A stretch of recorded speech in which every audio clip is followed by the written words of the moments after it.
This tutorial is a very basic and quick tutorial on how to get started with Winamp. It's geared towards the first-time user. I've just downloaded Winamp on my PC for the first time. I've installed it, and here's the screen that I initially see. What do I do and how do I get started? So the first thing you'll notice is this dialog box here that allows me to add media to the Winamp library. So I click Add. I navigate to the folder on my hard drive that has my music or my videos, and I select Add. Immediately you'll see those files being added to the library. As soon as I'm done, I can start playing my folder or start playing those songs, or this dialog box will prompt me to add additional music or additional files if I'd like to. So for the purposes of this demo, let's go ahead and do that. I actually have a second file or a second folder that I'd like to add. I'm going to select it, and that information is going to be added to my Winamp library as well. Later down the road, if I want to add additional files, all I have to do is go to File, Add Media to the Library, and then navigate to that folder on my hard drive. I can also, now that I have all the information, all of the files in Winamp, I can also change the way it looks. I can customize it. To me, this is a great view. I have all the information I need right here. I can size these windows.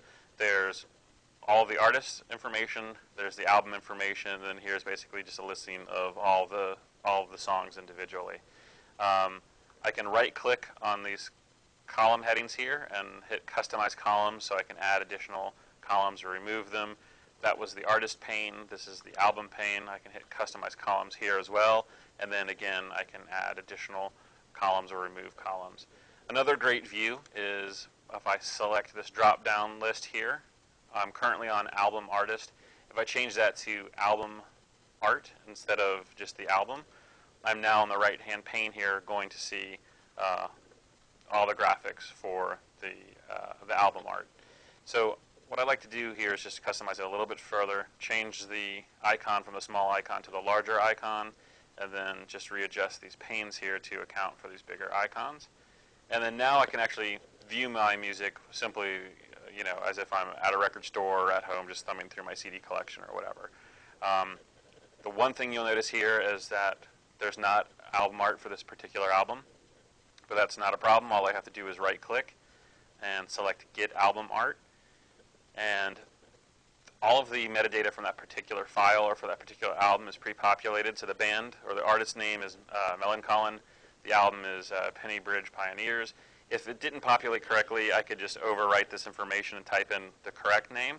But for this demo, it actually is the correct name. So all I have to do is select the album, the album art that it suggested, and it will pre-populate it for me.